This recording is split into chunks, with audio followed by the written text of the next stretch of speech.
Good morning, everybody. Welcome to the third day. This is our bonus day for the Ladies Power Lunch Fall Summit, Ignite Your Leadership. We are today talking about human design, and I thought it would be a great idea for us to spend some time focusing on our projectors. 70% of our population is the generator.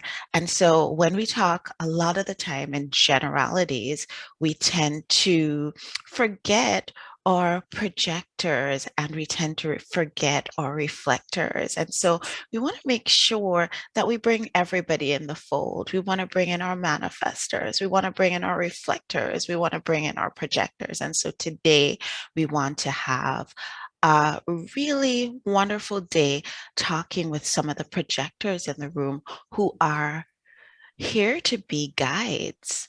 And for those of you who are projectors yourself, for those of you who are coaches who coach projectors, for those of you who have kids who are projectors, for those of you who love projectors in some way, size, shape, or form, I promise you, you will not be disappointed by the program today.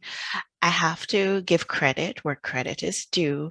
And initially, the way we had our bonus day set up, it was looking nothing like this. And then April Goff Brown, who is one of our premium sponsors for the Ladies Power Lunch Fall Summit, said to me, and by the way, I'm wearing her necklace. I don't know if all of you can see it, but it's right here. Anyway, she said to me, why don't we do it this way? And in fact, it was the best way. It was the best suggestion. So thank you so much, April.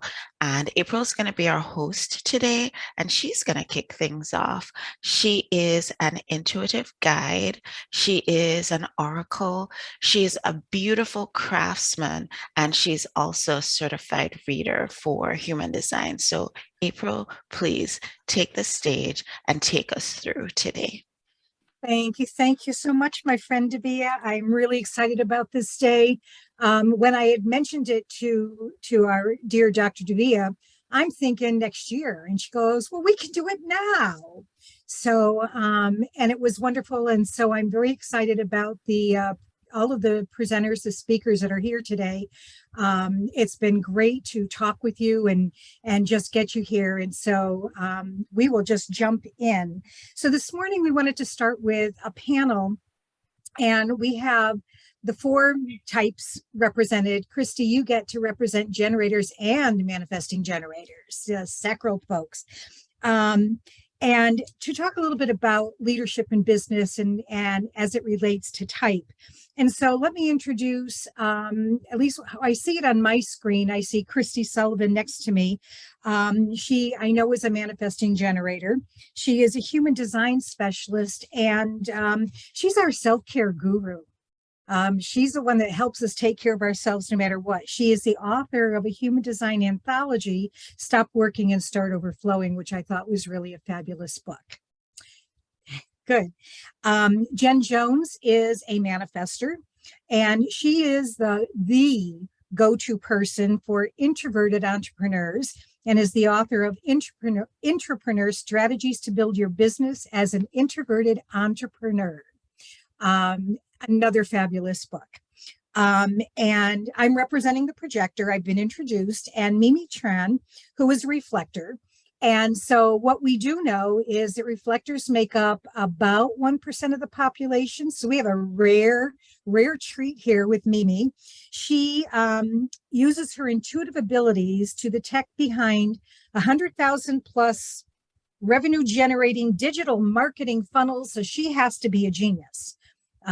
There's no part, but she's got to be a genius. So if the presenters on the panel, you can unmute throughout the presentation, that would be great. And so we're going to jump right on in. So yesterday we heard about self-leadership, and it struck me as, being aware of who we are and being true to ourselves was so important when it came to leadership. And I think human design, well, I know human design has really helped me with that. And so to and I know that type is and authority isn't the only thing, but it's the biggest thing. There are so many other nuances to human design and our blueprints and all. Um, and I know that it's had an impact on me and how I approach things these days. So the first question I want to ask you all is, what parts of you, as you learned your design, okay, and you learned about, and I know that Christy and Jen both are certified in this, what parts of you really stepped forward for you as you began to understand your blueprint, and what made the most impact on you, how you lead and how you work? Okay, I'll give you a second, but I'm going to go with Jen because she's the manifester. I'm going to let her initiate. So it's such a great question. And of course, in my shower portal this morning, all this stuff sort of started coming out. So I actually did a live before coming on today. And for me, it's been an amazing 2 days and now 3 days. But for me, I have a defined throat. And one of my defined gates in that throat is 31, which is the gate of influence. And so if you look at gene keys, it goes from the gift is humility, right? You go from leadership to humility. And I feel like I'm still on this journey of leadership because, as we heard throughout the last couple of days, leaders have been, what I'll say is, majority of men. And 20 years ago, I remember like clawing my way to the top and like having to be very vocal in order to be even seen. And so I think those habits have been ingrained in my body. And it's sometimes as a default is to always be talking over people instead of listening. And so I've done that much better now that I've even looked deeper in myself. But I do feel like the humility part is, that is a gift. And I'm continuing to learn as I go through, as I am a leader, as we all are leaders, depending on where we are. And it's not just a title, it's the influence and remembering that. So that's my insights for today in my shower portal. All right, Christy. All right, so I think that you had asked initially, like when we first found out about human design, that impact. And for me as a generator, sometimes acting like a manifesting generator, I actually felt seen and realigned, so to speak, because wasn't sure like where I fit in. And when I started to see aspects of my design that resonated with me, it helped me to understand myself in a very new and different way, and took me out of the box, because often sometimes these labels, even as generators or projectors that we have, it helped me to understand that not all generators are the same. And what I started to resonate with was this idea of self-care, needing that for everyone to be their unique selves even more fully. And that this idea, as Davia would say, of collaboration, we are all needed. We all have a role in the whole. The sum of the parts create the whole. So it's not that, manifestors who initiate are always just the leaders, but they certainly are built to initiate, but that we all have a part in the, so to speak, ecosystem. And so that really resonated for me, that we can all be unique and have an important key role. And that self-care is really something that we can all share. Getting rest, getting the work that we love, that applies, I think, to everyone. And so that just opened my eyes. And I also want to give credit that all of us here are really still at the forefront of this human design, like evolution, because when I discovered yoga 20 years ago, there was one like main studio in the region that people were going to, and now you see multiple studios in one town. And I feel like that's the same with human design. We're here talking about it, and we are all really leaders to be speaking about it, sharing it. And there's so many more people that haven't yet heard of it. So thank you for having me. I'll close with that. Thank you. And as you were talking, and I was how it really impacted me. I mean, it was in many, many ways, because I'd always felt different. And now understanding it more. But what it really has helped me do is, and I think it's the openness up here, is that I know things. I don't know how I know things, but I know things. And I came from a world where your credibility was established by how many letters or titles or degrees you had after your name. So it was the alphabet that went after your name. And I didn't have that. So, i.e., did I have the credibility? And yet, with all of the learning that I've done, I know things, and sometimes I can just pull it out. And I'm learning to trust that even more so. And that feels great because I don't have to make excuses for it, or and I did either it was making excuses or I didn't trust it. And so to be able to trust that now is just such a it's such a relief. And that really came out big for me and mine. So Mimi, what about you? What parts of you really stepped forward as you began to understand your design? So when I first learned about being a reflector, I was really surprised because I had adapted well to like this generator world. And so to learn that I'm not the energizer bunny of all the designs, it was like, how, what? And where is this energy coming from? So I connected with the ocean when I moved to Mexico and joined the surfing community, settled in an ocean town, and really felt this deep familiarity with the way that seeing a wave come and then trusting my emotions with it and then dropping in really felt like the way that I can feel others' energy, emotions, nature's energy channeling through me.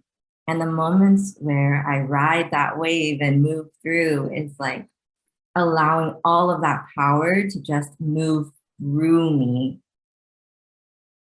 And like trusting the energy of others and nature to flow through me the way it needs to without making it wrong is a lot like when you're surfing, allowing yourself to not be afraid of making a mistake. And so it's a lot of, even if the world seems to operate on like a straight line of energy, being okay that my energy is like this because I'm actually holding space for all the influences around me. And as Christy said earlier about self-care, I resonate with that and letting it be okay that I might take a whole day to just soak in a beautiful bath and let whatever comes through come through, and allow that the space I take away really is what allows me to be present when I step in, and letting that be my work has been such a huge stepping stone for me in honoring my design. That's beautiful. And as you were talking, it was helping me even become more relaxed. I mean, you came across so peaceful, that be more relaxed with the projector needing to wait. And we'll be hearing more about that later this morning, but just that idea that we have to wait. And as you were talking, it was, oh, that's how we're supposed to wait, and it was wonderful to hear.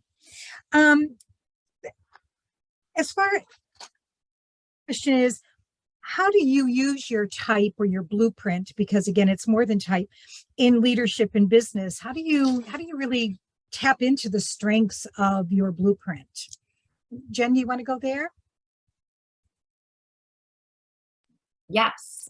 So it was a comment that I wrote in the chat is, the cycles that I go through is Okay. that I don't always have to be on, which kind of resonates with what Mimi said, is that I don't always have to be on, and I do need time to think and to go through the cycle before coming back up.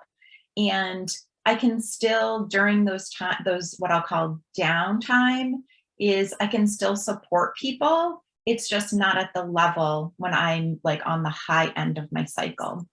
So I think just really realizing, so for me, I think I was telling you April last night is, I don't have a program. And, everyone's like, you need a program, you need a program. It's like 12-month program. And I'm like, oh my God, I'm going to die.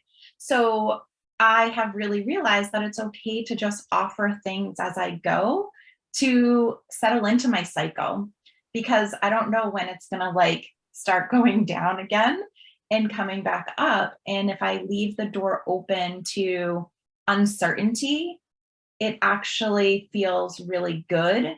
And it's definitely against the grain, having that like 1-year plan. It's definitely against the grain, but I feel like being able to do that gives me the opportunity to be the leader that I want to be. Great. Christy? I can really resonate with Jen too. Even as a generator, I want to be more in the flow to respond to things. And so I do practice that idea that I can't plan always ahead and know what my goals are going to be a year, 5 years, even down the road. I can have a vision. But I also want to just say that, at least from my perspective, when I teach human design, I try to stick with the basics, because we know the human design is an experiment, and it's not just one quick thing you learn and can apply, but it's sort of this lifelong sort of endeavor if you choose it. And so for me, going back to the very basic of strategy and authority, what's that energy alignment that you need, that strategy for generators? It's waiting to respond. And then what's the authority that you have? And for me, it's trying to stay connected to my sacral. And for one of the important things that I notice for myself on a daily basis is, even as a generator, to not overload my plate so that I can stay connected inward to my body, into my sacral, so that I can be able to respond to things that light me up and not have so many things that I feel responsible that I can't say yes to something that's really in the best interest for me to do, whereas sometimes things I have to say no to, even if I want to say yes to them. But I just know that, this idea of finding some balance and not being the overworked generator or the burned out generator.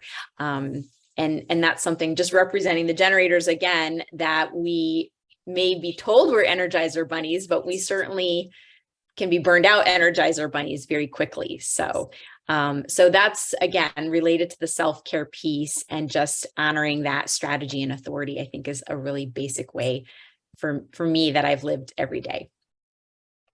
It's funny when you said the Energizer bunny, because I think of you all that way. I now have to put the rechargeable ones in front of it. Okay. Because I know you have to use all your energy up and then rest. As I remember one of the calls that we were on in a group, that listening to those that were generators about how pushing through the tired and getting the second wind. And if you keep on doing that, how easily it is then to burn out. So I will now refer to you all as the rechargeable Energizer bunny, because I think it's much, much more accurate, which is great. What I had found and as I learned about my type and understood the role of guide, that I really have seen over the course of my career, that's what I did.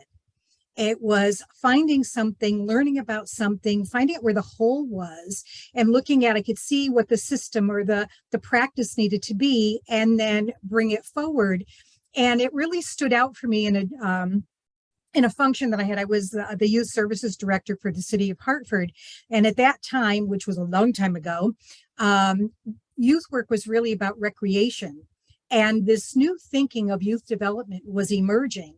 And so I, got into it, and I brought it forward and brought it to youth programs across the city. And now it's just the practice, and it has evolved as a field, but it was bringing it bringing it forward and guiding all of those who are really going to do the work, because I knew I wasn't the person to do the work. I was to help bring the new work here. And that pattern has stayed with me all along. And also understanding that role of guide helped me become okay with the fact that, but I didn't stick it out for 20 years and keep on doing the work, because that's not what I'm supposed to do. And it was okay for me to move on once it was established. And now what's the next thing that has to go? So understanding that part of the projector role of guide also was really very reassuring, that I wasn't just a fly by night that, oh, I'll go here and then fly over like a butterfly and flying over to here and flying over to here. And what's the next best thing? It was really about trying to evolve and change things in that respect. So that was really powerful for me to really understand about myself as a projector. Mimi. Wow, I'm so to hear what you just were sharing. It's so incredible the way that you honor yourself and your design. For me as a reflector, and especially working in automation, which like email marketing or online course portals, while 2020 was a big year of like trusting uncertainty and like the new tools, 2018 was about when I joined the industry, so 4 years ago. And it was still so new. So there was a lot of me learning to trust myself and my ability to learn something that I had few mentors in because of the newness of the work with funnels, but also learning to be that presence of certainty and trust and being like that guide for my clients as they're learning to trust their like email marketing systems, their automations to work. Often I've worked with people who have struggled to trust that when they're not, their hands aren't on it. And so in being a reflector, I'm very in tune with the emotional state of my clients, as well as in tune with what is moving with the automations. And so I can bring that level of calm and certainty to bring balance to our meetings. And I can also, it's really fun where sometimes I feel the need to create a plan, and those are fun and they're supportive. And other times I just flow with it and I recognize, oh, wow, I could create this system here or this organization here. Or what if I venture out and see if there's another tool that would help with this? So just very like comfortable with following the like, I think we all have pings that sometimes we put away. But me, I just let myself sample. Being a reflector is also about sampling energy, ideas. And for me, like the internet is amazing for putting in my keywords of ideas and being like, whoa, there's this whole other realm of tools that can help us. And there's something in like riding that new information wave where I'm not scared of going down the rabbit hole. I actually have learned to trust that wave and go with it and continuously come back to center and reintegrate new information. And also learning, it's a process of learning to keep clients and team members with me. Like as I learn new information, pacing out the education on, well, here's this tool that can help us, here's how it affects us. And just allowing for everyone to feel very secure with the new online platform that we're all learning beside each other. Yeah. So we only have like just under 5 minutes now. So like one way, what is one way that following your design has impacted your business or your work? One way. Jen, quick. Oh, she's thinking. I feel like it's so many ways, but I will choose one, and that is simply just awareness that I like to experiment with things, and it's okay to do that. Okay. Christy? I've been fortunate that in the last 2.5 years in doing what I'm doing evolved because I knew my human design and I didn't come out of one career into another thinking I have to do it this way. I left sort of the door open and started to follow breadcrumbs. I started to respond to only the things that lit me up, including coming to this wonderful LPL group in 2020 to speak about human design. And those breadcrumbs are what I follow. That's all I do for my business. I don't have this huge strategy and plan and shoulds. I just stay every day present and just follow those breadcrumbs. Oh, that's wonderful. That is wonderful.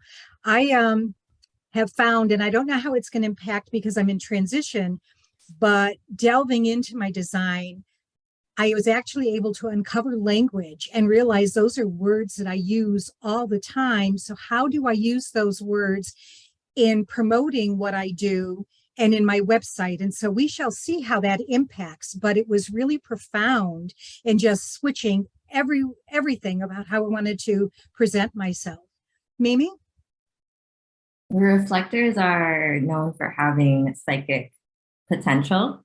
And with all of our online tools like the websites and funnels, whenever there's an issue or a glitch, I feel fortunate that sometimes I get like intuitive like leanings or like psychic hits on, what if you look here? Or I'll go to bed and have like a vision and I'll be like, maybe this is what I need to bring to tomorrow's meeting. So. Wonderful.